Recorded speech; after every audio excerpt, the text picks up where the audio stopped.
नमस्कार, मैं रचना शर्मा चढ़ती कला टाइम टीवी देख रहे सभी दर्शकों का स्वागत करती हूं। आप देख रहे हैं हरियाणा न्यूज। समाचारों की शुरुआत से पहले एक नजर आज की मुख्य सुर्खियों पर।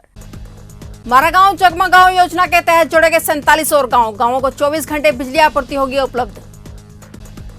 हरियाणा में आंदोलन के दौरान उपद्रव बढ़ेगा भारी, नुकसान भरपाई विधेयक पर राज्यपाल की मोहर। कल 3 अप्रैल को शाहबाद में महापंचायत। हरियाणा में किसान आंदोलन को फिर से गति देने की तैयारी। और अब समाचार विस्तार से।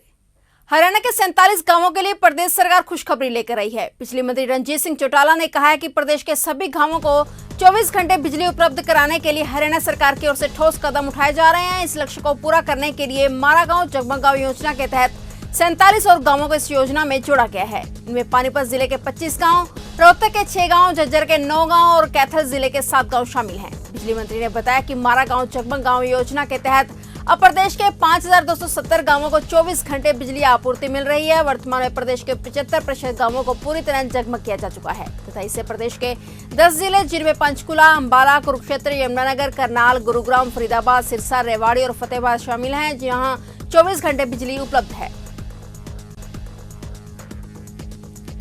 हरियाणा में आंदोलनों के दौरान उपद्रव और तोड़फोड़ महंगी पड़ेगी। अब इससे हुए नुकसान की भरपाई आंदोलनकारियों से होगी।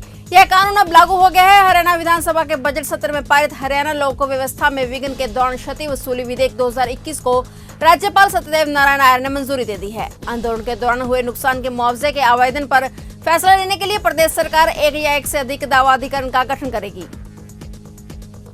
भारतीय किसान यूनियन ने 3 कृषि कानूनों के विरोध में आंदोलन को तेज करने के लिए कमर कस ली है। इसके लिए अब दलितों को भी आंदोलन के साथ जोड़ने की तैयारियां चल रही हैं।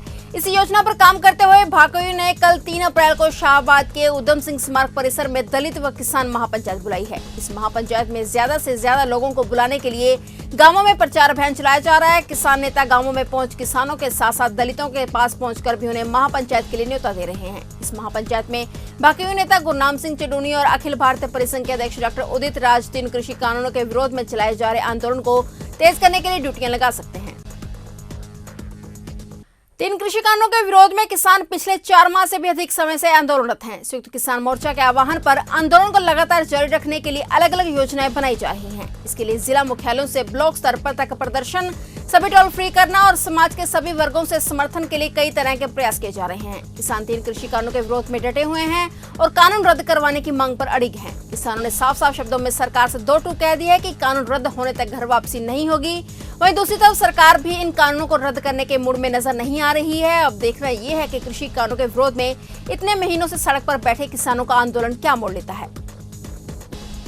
हरियाणा में नया जिला पाकर पद का रसूख दिखाने वाले और ड्यूटी में कोताही बरतने वाले पुलिस अधीक्षक अब नपेंगे। महकमे में जल्द बदलाव दिखेगा।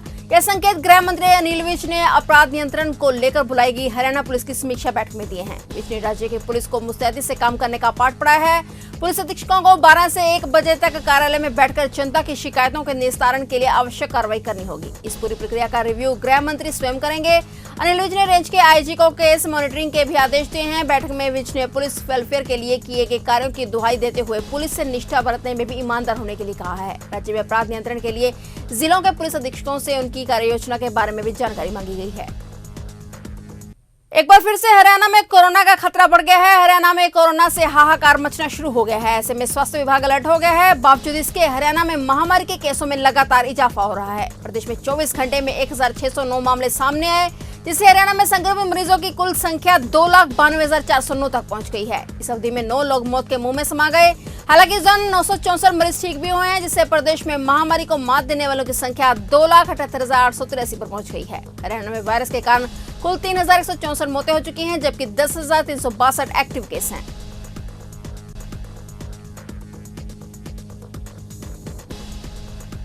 सरकार की ओर से दावे किए जा रहे थे कि 1 अप्रैल से गेहूं खरीद के लिए मंडियों में प्रबंध मुकम्मल कर लिए गए हैं, जिसके चलते 1 अप्रैल से प्रदेश की मंडियों में गेहूं की खरीद शुरू होनी थी। लेकिन करनाल की मंडी में पहले दिन ही सभी दावों की पोल खुल गई। पहले ही दिन किसान और गेहूं की फसल से सूनी पड़ी मंडी में सुविधाओं का भी टोटा दिखाई दिया। कोई भी किसान अपनी फसल लेकर मंडी में नहीं पहुंचा और न ही कोई खरीद एजेंसी खरीद करने के लिए मंडी में पहुंची हुई नजर आई।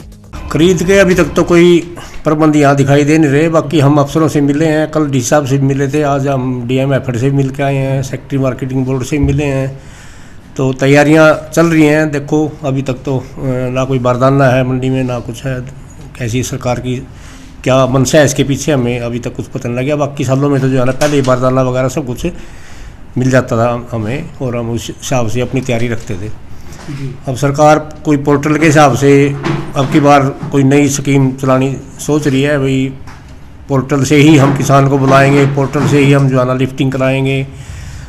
उस इंतजार में हम क्या सरकार करेगी, अभी तक हमें इस बात के बारे में कुछ मालूम नहीं है। अभी तक कोई गाइडलाइन या कोई प्रॉपर प्रोग्राम आपको बताया गया हो किस तरह से होगा? नहीं, मंडी में शायद कल परसों कोई मीटिंग रखी थी इन्होंने, कौन गया वहाँ कौन नहीं गया पता नहीं लगा हमें तो। क्या सिस्टम अब अपनाने वाली है सरकार, तो जैसे सीज़न आएगा उसमें क्या वो कामयाब रहेगी नहीं रहेगी, तकलीफ बढ़ेगी या सुविधा मिलेगी, उसके बारे में तो बाद में पता लगेगा।